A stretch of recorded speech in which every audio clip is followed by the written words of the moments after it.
Declaro reabertos os trabalhos desta segunda turma do Supremo Tribunal Federal e, dando continuidade ao julgamento da ação penal 1030, procedente do Distrito Federal e relatada pelo ministro Edson Fachin, sendo revisor o eminente ministro Celso de Mello, já na tribuna, convido, então, a fazer o seu pronunciamento de defesa o doutor César de Faria Júnior, pelo réu Luiz Fernando Machado da Costa Filho.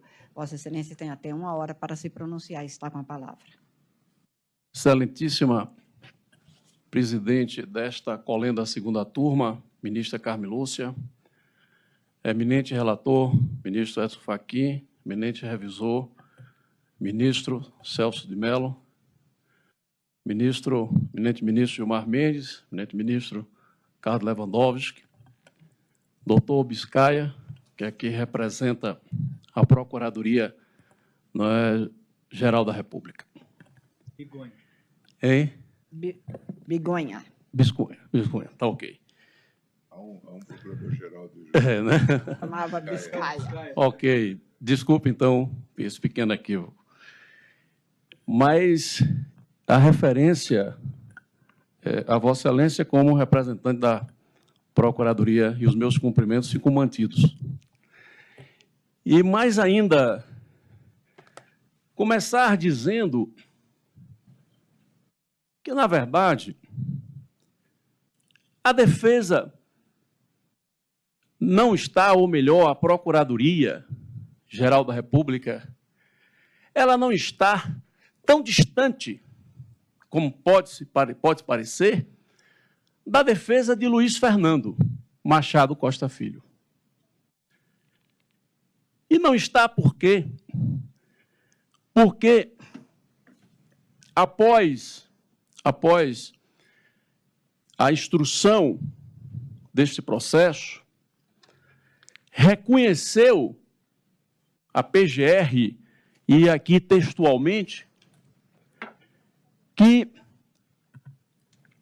o acusado Luiz Fernando não agira com dolo. De fato, reexaminando-se aqui, eu leio, reexaminando-se o contexto de 2011, à luz da instrução, portanto, após a instrução, não há provas suficientes de que Luiz Fernando Machado Costa Filho soubesse duvidosamente que as quantias lhe repassadas fossem provenientes de infrações penais. E aí, data vênia, o equívoco da PGR foi solicitar a absolvição parcial de Luiz Fernando.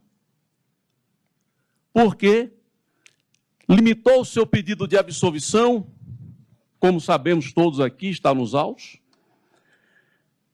a alteração legislativa que ocorreu na Lei 9.613, a Lei de 98, Lei de Lavagem, pela Lei 12.683 de 2012. E de uma maneira muito, data vênia, simplista, não simplória, de uma maneira simplista, ao dizer simplesmente que, porque não constava mais que sabe serem provenientes de infração, não exigia o dolo direto a partir de 2012. Então, constrói uma tese equivocada, data vênia, equivocada, e que não encontra respaldo nos precedentes desta Suprema Corte, de que Luiz Fernando Machado Costa Filho teria elaborado com dolo eventual. Imagina na linha tênue, do dolo eventual da culpa, essa questão que atormenta os penalistas até hoje, como distinguir. E a PGR procurou distinguir dizendo porque ele deveria ter desconfiado. Em nenhum momento adotou a teoria que é a teoria adotada no Brasil, que é a teoria do consentimento.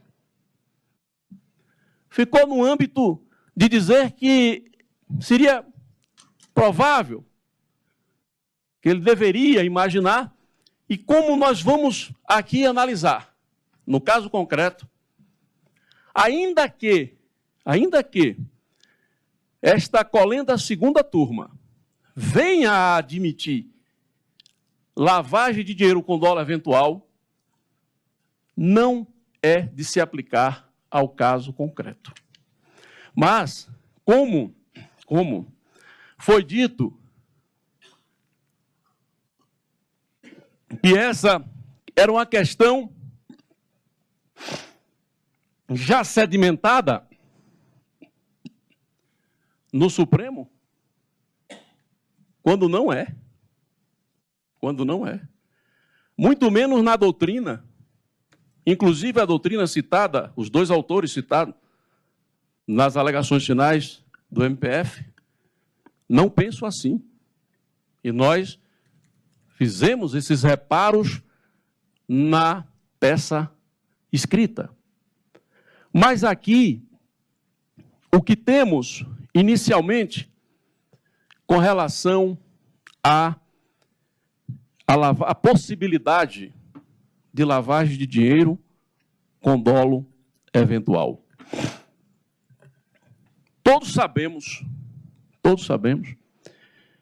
que a partir dessa lei 12.683 de 2012, o Brasil adotou uma posição extremamente elástica em relação à lavagem de dinheiro. Porque qualquer delito, melhor dizendo, infração penal, até uma contravenção que gere produto, poderá ser objeto da lavagem de dinheiro. Até hoje também,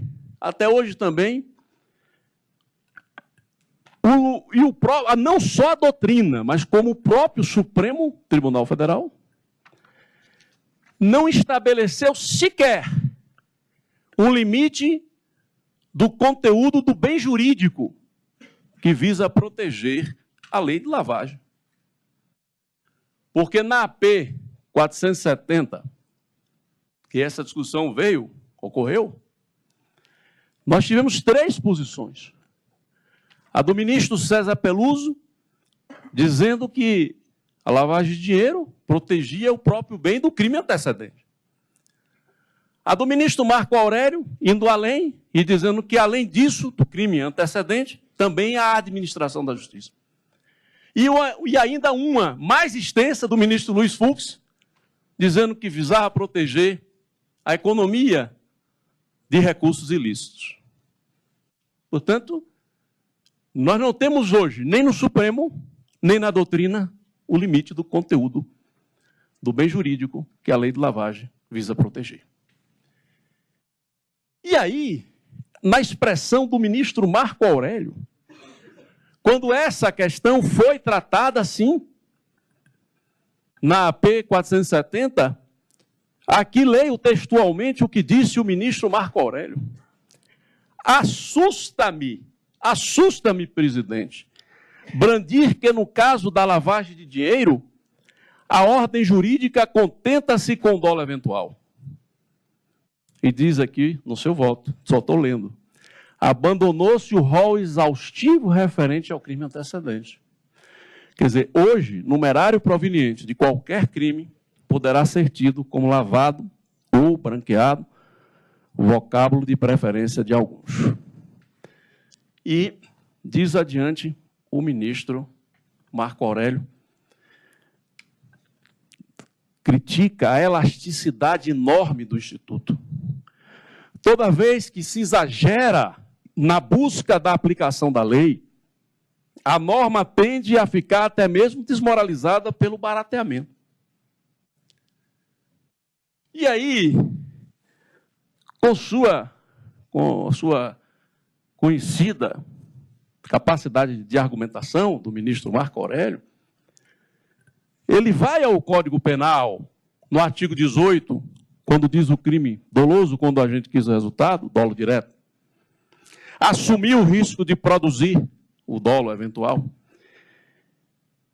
E aí ele diz que não existe, ele procurou e não encontrou nenhum vocábulo na lei de lavagem esta alterada, que direcionem no sentido de assentar-se que a lei contempla o dolo eventual. Não, diz o ministro Marco Aurélio. E aí, numa interpretação que ele faz sistemática do Código Penal, diz o ministro, prossegue o ministro Marco Aurélio, a citar os artigos 130, perigo de contágio venéreo, expor alguém por meio de relações sexuais ou qualquer outro ato libidinoso a contágio de moléstia venérea de que sabe, aí vem a expressão contemplando o dolo eventual, ou que deve saber.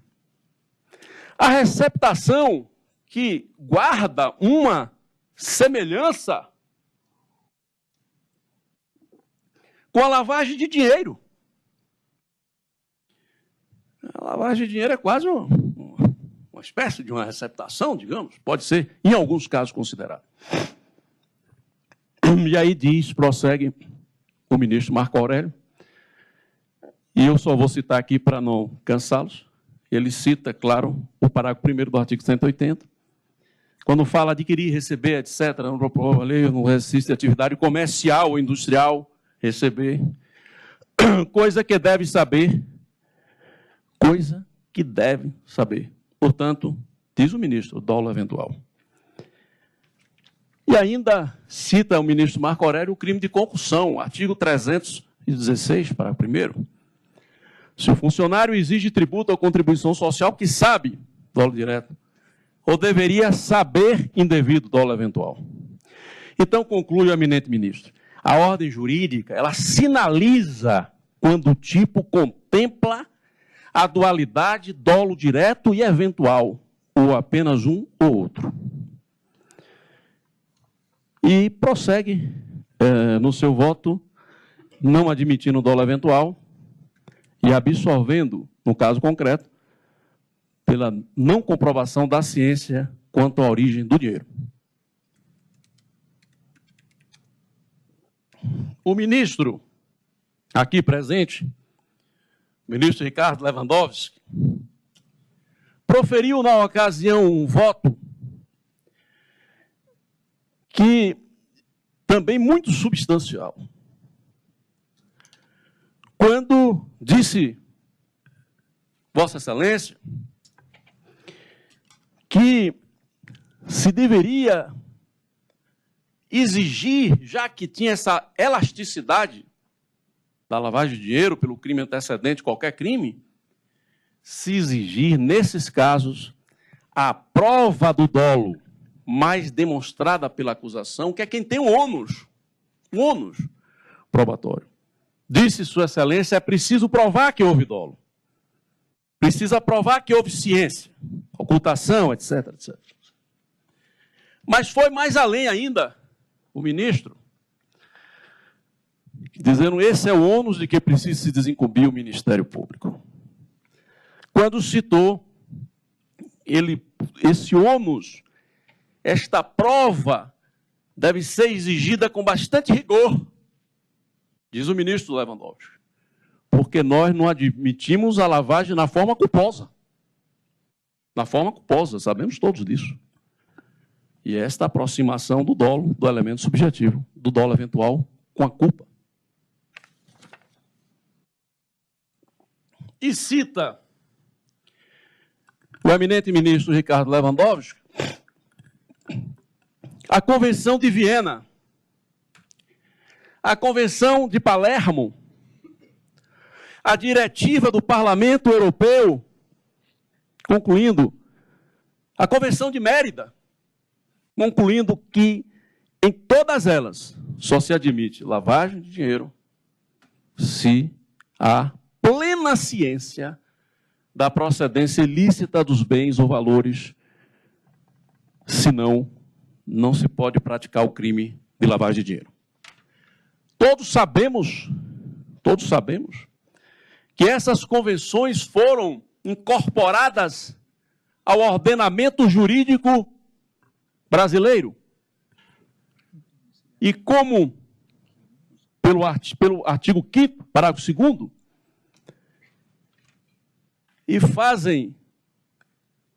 e tem status de norma supralegal, que é que vale dizer que está acima da lei, portanto, está acima da própria lei de lavagem, se uma outra interpretação fosse dar.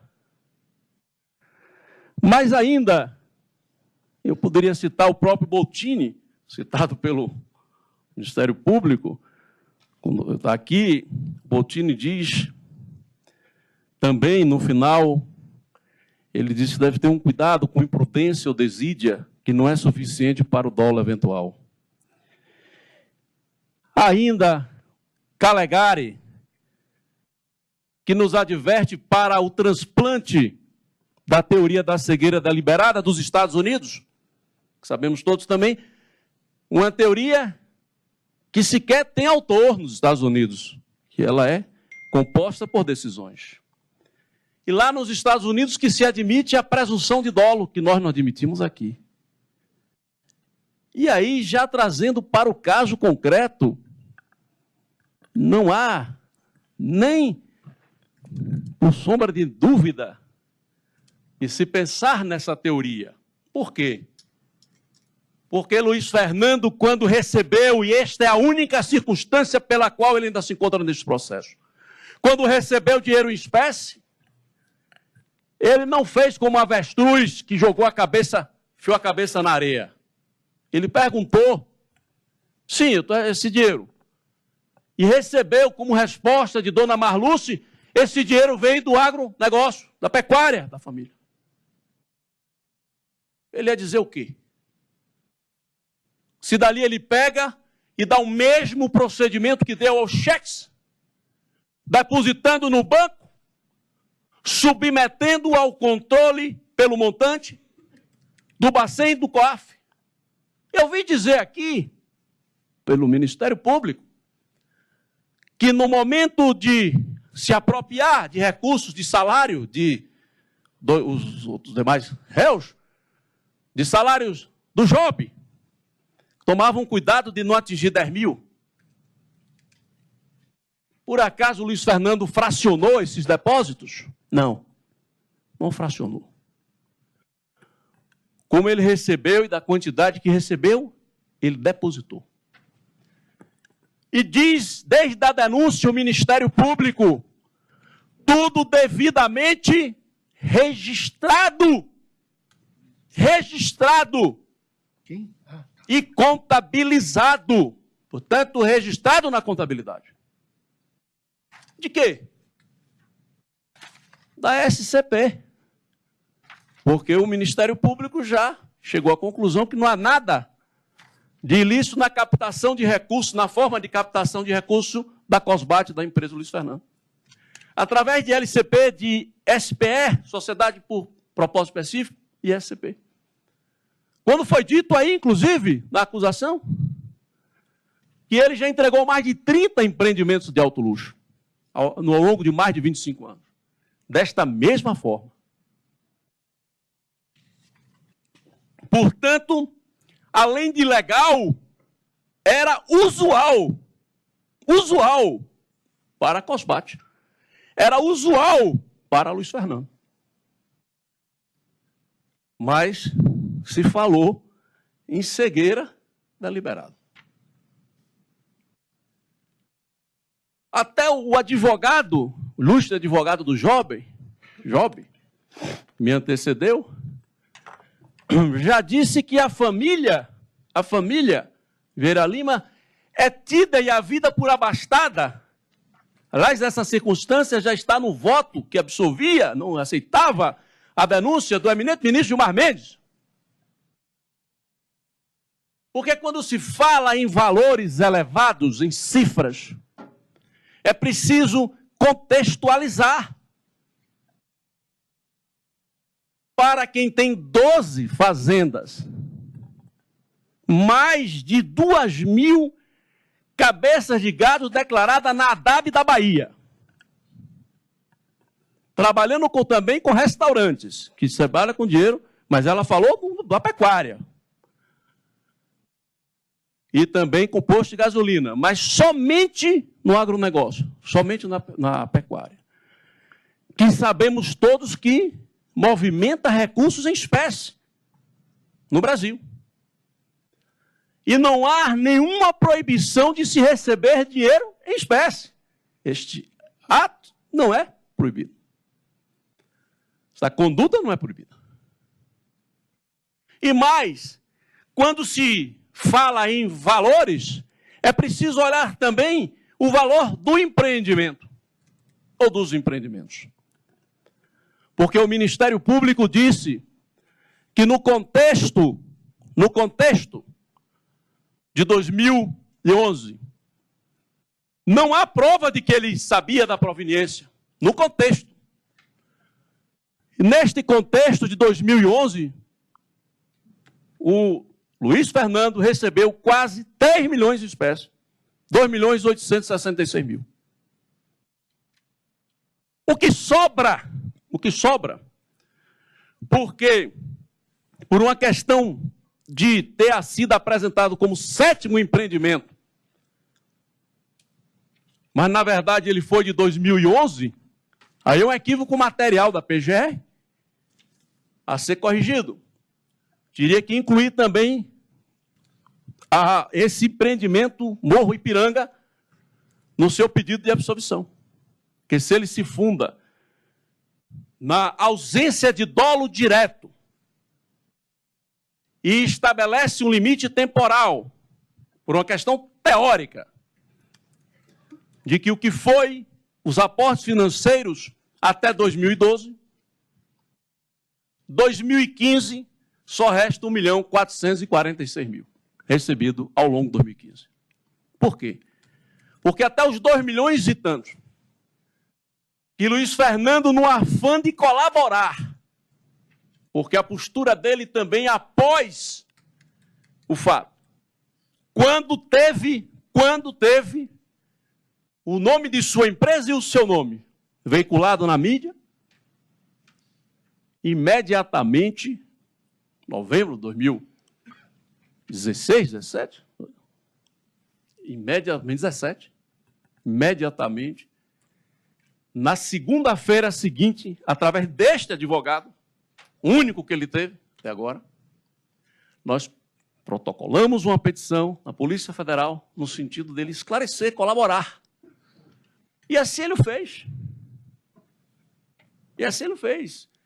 E foi ouvido pelo delegado aqui em Brasília, que queria marcar para terça-feira da semana seguinte. Eu disse, não, gostaria essa semana. Ele foi ouvido na própria sexta. Doutor Marlon Cajado, que não o indiciou, que, ao contrário, no seu relatório, ressaltou a pronta colaboração de Luiz Fernando. E a PGR, na semana seguinte, processo de réu preso, ligou por telefone para Luiz Fernando e através de e-mails, solicitando esses contratos. Inclusive para este advogado também. E foi apresentado, porque tinha que ser logo, porque se ia oferecer denúncia, porque se tratava de réu preso.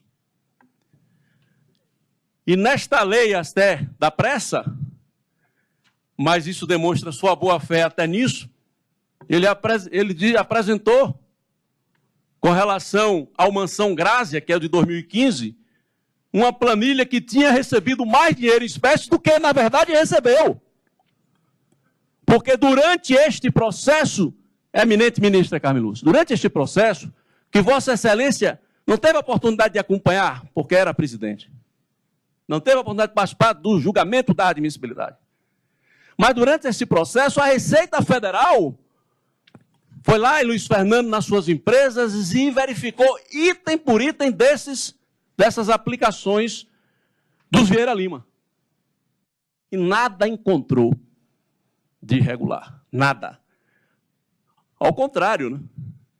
E se harmonizou com quem disse a PGR. Tudo devidamente registrado e contabilizado. Onde o ato de dissimulação de Luiz Fernando? Porque me recordo, e tenho aqui o registro, das considerações e do voto do eminente ministro Celso de Mello, na AP 470 também, quando Sua Excelência se reservava com relação ao dólar eventual, não se manifestou claramente, mas dizia: só pode haver dólar eventual se verificar, no caso concreto, ato de dissimulação. Qual o ato de dissimulação, pergunto mais uma vez, praticado por Luiz Fernando? Muito ao contrário. Muito ao contrário. E que dissimulação, quando, além dele aceitar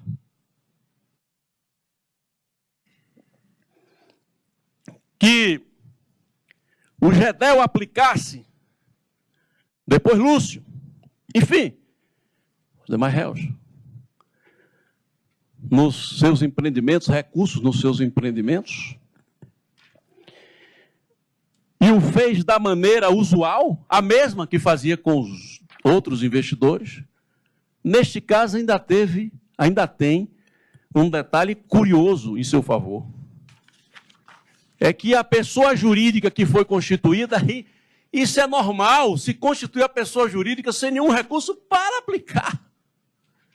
Tinha as iniciais dos acusados. GVL, Gedel Vieira Lima. MA, Marlúcio Afriso, o pai de Gedel. E é esta análise que eu quero trazer aqui para Vossas Excelências, é o elemento subjetivo. É como Luiz Fernando enxergou. Ora, eles estão querendo lavar dinheiro, constituindo empresas com as iniciais dos seus nomes. Não resiste a nenhuma lógica. Não resiste a nenhuma lógica. Tem capacidade contributiva total. E o que representou, já que, fazendo esse recorte do pedido de absolvição parcial da PGR a Luiz Fernando, restou o empreendimento Mansão Grácia de 2015. Só para ficar no Mansão Grácia, é um empreendimento de mais de 60 milhões. A Cosbat tem 50%, isso inclusive foi verificado pelo relator na medida de indisponibilidade, até para fazer o devido ajuste. E, portanto, neste empreendimento, ele teria recebido ao longo de 2015 menos de 1,5 milhão. 1,5 milhão é muito? É. Mas a questão é o contexto. Não é que seja significante, relevante. Mas não autoriza, com esse contexto, não autoriza a data vênia. Se apegar unicamente, porque outra circunstância não existe. Se apegar unicamente a esta circunstância isolada. Recebimento de dinheiro em espécie, parte do recebimento. A maioria em cheque, mas parte em espécie. Para dizer que ele laborou com dólar eventual. Com dólar eventual. Quando o dólar eventual, e nós trouxemos um parecer do professor e penalista Juarez Tavares, que tem uma respeitabilidade e uma autoridade intelectual imensa neste tema, e outros também, mas neste sobretudo. E quando ele nos diz que mesmo no dolo eventual, a vontade tem que integrar o dolo. Tem que integrar o dolo. E ele, analisando este caso, chegou à conclusão de que não haveria como se condenar Luiz Fernando por lavar dinheiro por dolo eventual neste caso. Mas ainda disse mais. Disse o professor Juarez Tavares, com grande propriedade,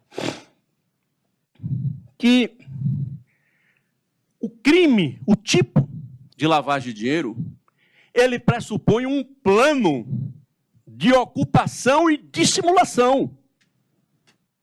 Ocultação e dissimulação. É verdade que as fases, cada fase pode ser até incriminada autonomamente. Mas elas devem guardar entre si uma relação objetiva e subjetiva, para afastar a possibilidade, inclusive teórica, da lavagem de dinheiro por dolo eventual. Mas não é só. Ainda seguindo, aqui numa análise das posições, e o faço porque, com a devida vênia,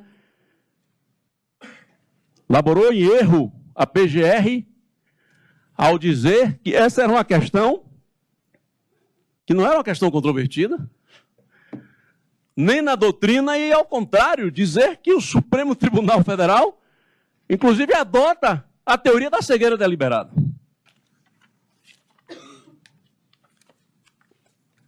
Na verdade, com todas as vênias, o Ministério Público, na ausência de prova, do elemento subjetivo com relação ao Luiz Fernando, ao invés de pedir sua absolvição integral, ela desce como se pudesse, do dolo direto para o dolo eventual. E o fez de forma atécnica. Porque o máximo que conseguiu dizer é que ele deveria desconfiar. Desconfiar. E aí eu aproveito aqui a presença do ministro Gilmar Mendes para, por oportuno, lembrar um trecho do seu voto analisando essa questão subjetiva na lavagem, na AP também 470. Quando o eminente ministro Gilmar Mendes disse, com relação à tese, ainda começando a ser discutida, que ele se inclinava à sua não aceitação. Não deixou também uma posição firmada. Como deixaram o ministro Toffoli, que não aceita, presidente. Como deixaram o ministro Marco Aurélio, que não aceita. Como, quando devida a permissão, no voto deixou também o ministro Ricardo Lewandowski presente. Mas o ministro Gilmar Mendes disse, e eu trago aqui textualmente,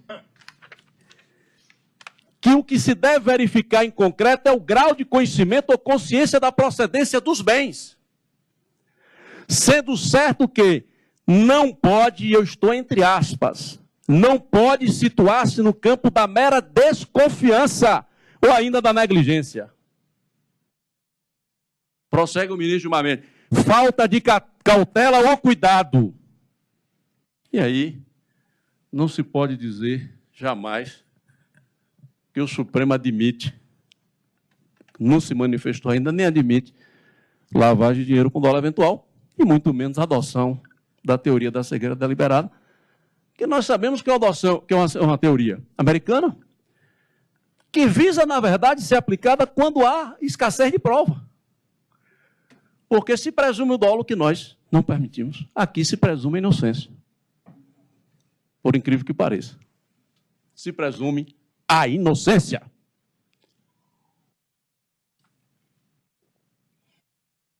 E ainda,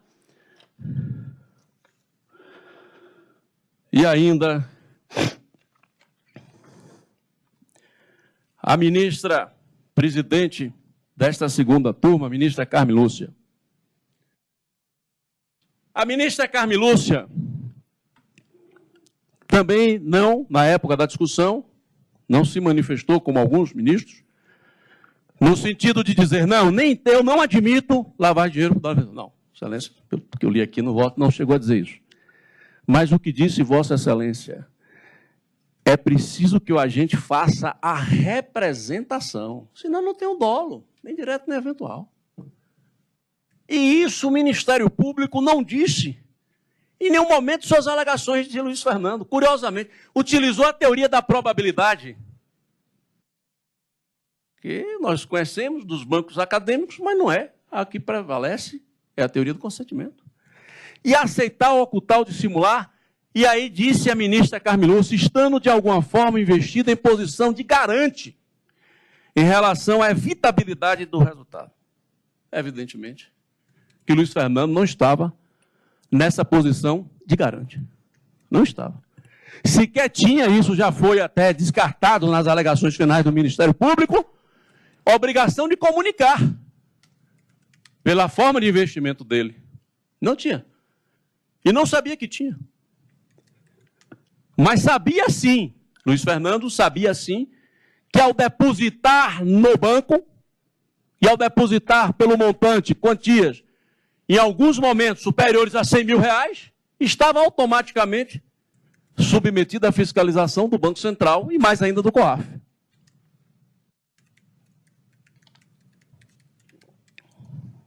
Então, como ainda se, como na Espanha, o Brasil admitisse lavagem de dinheiro culposa, que nós não admitimos, aí já seria demais, com o elastério que temos nesse instituto, como se chegar até a conclusão da culpa de Luiz Fernando?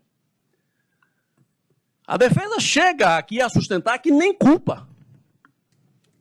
Porque se ele desconfiasse, e estaria exercendo uma atividade culposa, porque não teria tido cuidado, o devido cuidado, ele não teria depositado. Não teria depositado na conta da SCP. Uma conta de laranja. Todos nós sabemos como é fácil, essa quantia não era nada. Os empreendimentos somados passam de 150 milhões. Essas quantias não eram nada para que, se ele pegasse, levasse para sua própria residência e fizesse pagamentos em espécie. Aí sim ele estaria, conscientemente, estaria lavando dinheiro. Estaria lavando dinheiro. Ou se ele fracionasse, como foi dito aqui, que foi fracionado, eram fracionados, a não chegar a 10 mil, a retirada dos salários dos secretários da Câmara dos Deputados. O Job. Ele fez isso, o Luiz Fernando também fez? Não. Então, ainda invocando aqui um ministro muito caro para esta turma, este Supremo, que o ministro Edson Fachin sucedeu como relator da Lava Jato, saudoso ministro Teori Zavascki, que também nessa AP disse que as ações simplesmente de receber ou ter em depósito valores que sejam produto dos crimes antecedentes não são suficientes para a configuração dessa figura típica.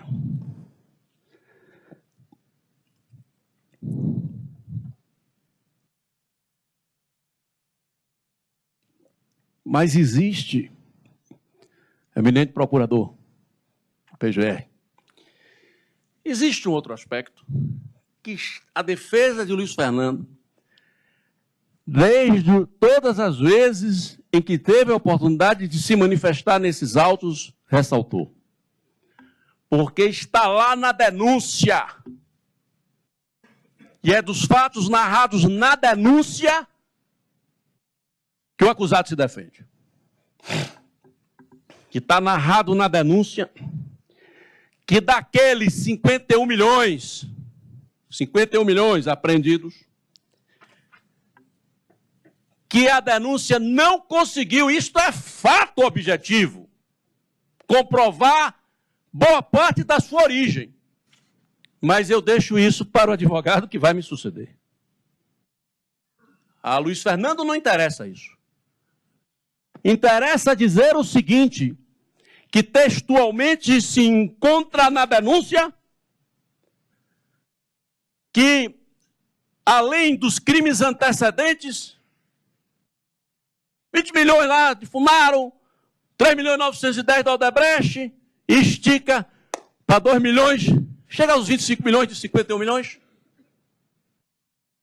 Diz a denúncia que eram provenientes também de operações lícitas. Lícitas, eu só estou lendo, lícitas. Eminente presidente desta segunda Câmara. Como condenar Luiz Fernando?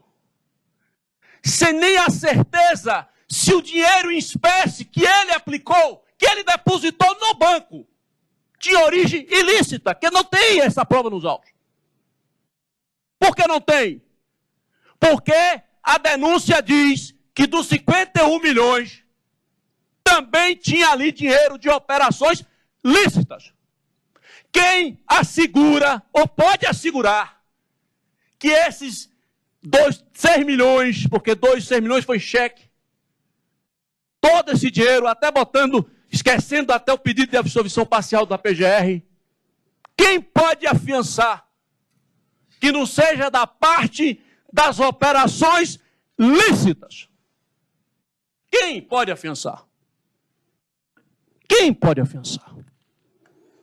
Porque se a dúvida enseja o recebimento da denúncia, só a certeza inequívoca pode levar à condenação. Então, esse aspecto que a defesa de Luiz Fernando traz, no caso, unicamente, para dizer que com relação ao dinheiro em espécie, sequer está provado, ou poderia ser lícito. Esta possibilidade, e eu quero ser preciso nas minhas palavras, não está descartada pela prova dos autos. Não está descartada pela prova dos autos. Se disse aqui, e o ministro Gilmar Mendes já afastava Luiz Fernando dessa ação, ao dizer a família Vera Lima é tida por abastada, tendo investimento em várias atividades econômicas. Mas, eminente ministro, quem diz que era público e notório, ou, na expressão que está aqui, de notório conhecimento, é a Polícia Federal. No seu relatório de apuração de material apreendido, abro aspas, é de notório conhecimento o vasto patrimônio que Gedel Vera Lima e sua família possuem em fazenda no interior da Bahia. Total de mais de 9 mil hectares e ainda avalia em 67 milhões. Não importa para Luiz Fernando aqui Job chegar e dizer, mas ele vendia mais para frigorífico. Tinha várias vacas. Quem tem vaca vende bezerro. Vende para frigorífico vaca. Então não existe isso. Quem vende bezerro, nessa seara, recebe em espécie também. E ele disse, até o Job mesmo, ajeitando o seu depoimento, data vênia, mas não chegou a dizer que era unicamente. Disse que era na maior parte, era no frigorífico. O que importa isso para Luiz Fernando? Nada. Nada. Não importa nada disso para Luiz Fernando. Não importa que a Polícia Federal esteja certa, que tem gado de papel, porque tem mais declarado na DAP do que eles encontraram. Eles encontraram menos de 10 mil, 9 mil e tantas cabeças de gado, e na DAP tinha mais de 12 mil. Não importa. Por que não importa para Luiz Fernando? Porque ele de nada sabia. Luiz Fernando nada sabia. Naquele momento, Luiz Fernando estava ali para receber um valor e que recebeu em espécie, como recebeu em cheque. Recebeu também em espécie. E aí, veio o Ministério Público e quer, aí com a devida vênia, tem momentos que basta ler a acusação que o julgador absolve. Ao longo desses mais de quase 35 anos de advocacia criminal, eu aprendi isso.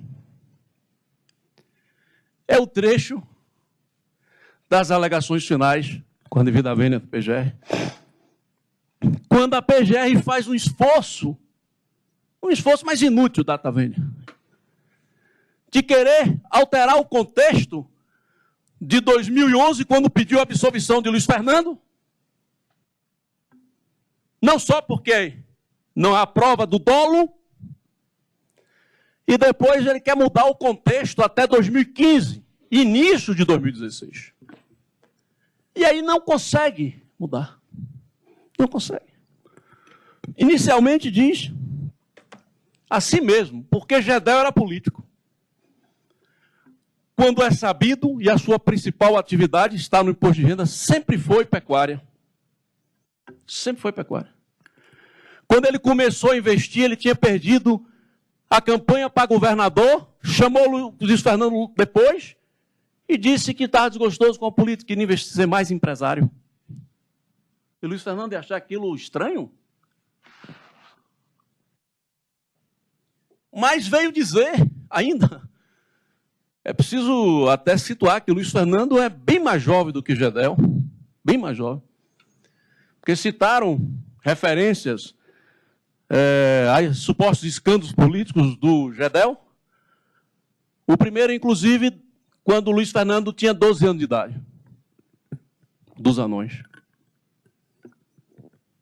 Então, assim fica difícil, sinceramente. Você pode, todas as venas, levar a sério esse tipo de argumento. Respeita os outros, esse não. Qual político que não é tido e havido por polêmico? Porque o Gedel foi ministro de 3 governos seguidos, Lula, Dilma e Temer. Gozado do Ministério Público e nenhuma das vezes questionou a sua idoneidade moral para ser ministro. Era Luiz Fernando que ia questionar. Aí é demais. E dizer que o contexto mudou, ele não podia receber dinheiro em espécie, porque em 2014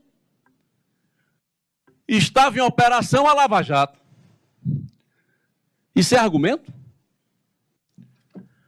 Isso é argumento. Que Gedel, dito pela própria PGR, como se diz, se estava sendo investigado, ninguém sabia. A investigação com relação a Gedel só se tornou pública em 2016. E em 2000, como desdobramento da Lava Jato, e em 2016, Luiz Fernando não recebeu mais nada, a não ser no início de 2016, porque já estava na planilha 120 mil reais. O que mudou o contexto? Que contexto que mudou? E a PGR, é preciso que se diga, porque nesta data, Dona Marluce mandou uma carta a Luiz Fernando, dizendo o seguinte, com relação ao Lavi, o Lavi que não teve dinheiro em espécie, como também não teve no Garibaldi Tower. E a PGR diz que o crime existe porque recebeu tantas vezes dinheiro em espécie, porque não pediu absolvição no Garibaldi Tower, que é um mero terreno, não tem nenhum empreendimento, porque não pediu no Lavi? Que o dinheiro aplicado, o dinheiro investido, através de uma carta de fevereiro de 2016, quando se parou de qualquer recurso, de receber qualquer recurso, dizia que havia interesse em transformar a forma de investimento para GVL ficar com o apartamento 2301. E foi aí o problema. O problema é que se deu no final do ano de 2016, nós estamos falando de fevereiro, a carta. Porque como esses órgãos ambientais de lá, por sombra, por isso, por aquilo, eu não quero entrar nesse mérito, queria diminuir a altura, iria prejudicar a unidade de GVL. E aí é público e notório o que aconteceu, o entrevero dele com o ministro Marcelo Calera. Calera ou Caleiro. E aí tudo que aconteceu depois. Tudo que aconteceu depois. Então, não mudou o contexto. Não mudou o contexto. Data vênia. Ministério Público deveria ter vindo mais, ter ido mais. E ter pedido a absolvição de Luiz Fernando. E isso em nada prejudicaria o seu pedido de condenação dos principais acusados, porque o pedido de absolvição de Luiz Fernando seria por ausência da prova do elemento subjetivo, que é insustentável. dizer que ele foi na casa de mãe de político receber dinheiro. Toda a instrução mostrou que havia um escritório na casa de Dona Marlúcia. Funcionava um escritório. Então ele foi no escritório da família, que por acaso funcionava na casa dela. Mas data máxima vênia, alterando os fatos assim, foi que a PGR insiste na condenação parcial de Luiz Fernando. Parcial de Luiz Fernando. E traz esse fato, esse é um deles. A casa, na mãe, traz esse fato. Completamente em desacordo com a instrução. Todos os ministros aqui, independente do relator e do revisor, eu não tenho a menor dúvida que se inteiraram da instrução desses autos. Até pela repercussão. E isso dá segurança. Isso traz segurança à defesa de Luiz Fernando. Traz segurança à defesa de Luiz Fernando. E já caminhando, não só porque o tempo está terminando, como também entendo suficiente os argumentos lançados, destacados aqui em sustentação oral, até porque estão esses argumentos feitos e formulados de forma escrita. Mas ainda há que se fazer, com todas as vênias, uma crítica ao MPF com relação a Luiz Fernando.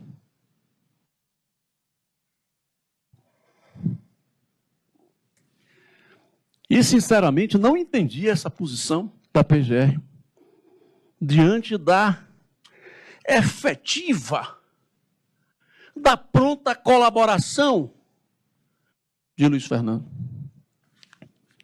Está no voto de Vossa Excelência, relator, ministro Edson Fachin, quando disse que tinha indícios para receber a denúncia. Tem um trecho que Vossa Excelência diz textualmente que esses indícios foram trazidos por Luiz Fernando. Porque Job, que aí o Ministério Público pediu perdão, não apresentou uma prova de corroboração do que disse. Uma única. Ao contrário, disse que destruiu essas provas que teria. Inclusive isso foi ressaltado para manter a prisão do principal acusado. Inclusive no voto do eminente revisor. Ora, se esta turma, recentemente em vários julgados, não foi um só, não está mais recebendo denúncia com base unicamente na palavra do delator, por não vislumbrar a possibilidade de sentença condenatória, ou seja, acolhimento da pretensão acusatória, não receberia se só fosse a palavra de Job. Isso está no voto do ministro relator, eminente Edson Fachin. E, curiosamente, consta, eminente procurador, consta na peça escrita da PGR a seguinte frase: sobre como ocorreram os repasses, Job Ribeiro Brandão e Luiz Fernando Machado Costa Filho expuseram versões absolutamente coincidentes ao juiz instrutor. E qual a diferença? A diferença é que Job Ribeiro não apresentou nenhum documento, nenhuma prova de corroboração de suas declarações, porque disse ele, afirmou ele, que teria destruído tais documentos. E qual a diferença de tratamento pela PGR? pede a condenação de Luiz Fernando pela prova, inclusive, que Luiz Fernando forneceu contra ele. Contra ele. Mas só pede o perdão judicial para Job, que prova nenhuma ofereceu. Não posso deixar de fazer esse registro. Mas há ainda que se analisar, e 5 minutos me faltam, mas é mais do que suficiente. Porque é tão evidente a incompatibilidade do dolo eventual com a associação criminosa, que eu não preciso falar muito. É insustentável. Se vai se discutir aqui com os eminentes ministros, se é possível lavagem de dinheiro com dolo eventual, e ainda que se admita teoricamente, haverá de se traçar limite-se, e não haverá de se reconhecer no caso concreto. Mas não há nem o que se dizer de associação criminosa com dolo eventual. Não há nem o que se dizer. E para finalizar, este advogado gostaria que um momento de decidir, um momento tão difícil de decidir, num caso como esse, se absolve ou se condena Luiz Fernando. Verifique que no direito penal também não se julga uma mera relação jurídica. E até mesmo para um elemento subjetivo, como é o caso, se avalia toda a sua vida. E aqui eu falei do momento concomitante, do momento posterior de sua efetiva colaboração. E eu quero falar, finalizando, de que Luiz Fernando, nenhuma relação política existe. Juntei até como se fazer política fosse crime, que ele nunca foi filiado a um partido político. Um empresário. O que vão pensar os empresários do Brasil, que vai até, como de Bottini, viabilizar atividades econômicas. E Luiz Fernando tem mais de 25 anos nessa atividade, conceituado na capital baiana, sem nada, sem uma mácula na sua vida pessoal, nem na sua vida profissional. Nenhuma mácula. Se fosse possível, e aí só julgadores experientes, como Vossas Excelências, seriam capazes de fazer isso no momento de julgar Luiz Fernando. É só o que eu peço para finalizar. Abstraiam de suas mentes, se isso é possível, as malas, as caixas de dinheiro encontradas lá no final de 2017. Abstraiam. Porque Luiz Fernando, nem pesadelo, poderia imaginar que isso seria possível. Portanto, desta forma, a defesa pede e aguarda a absolvição de Luiz Fernando Machado da Costa Filho.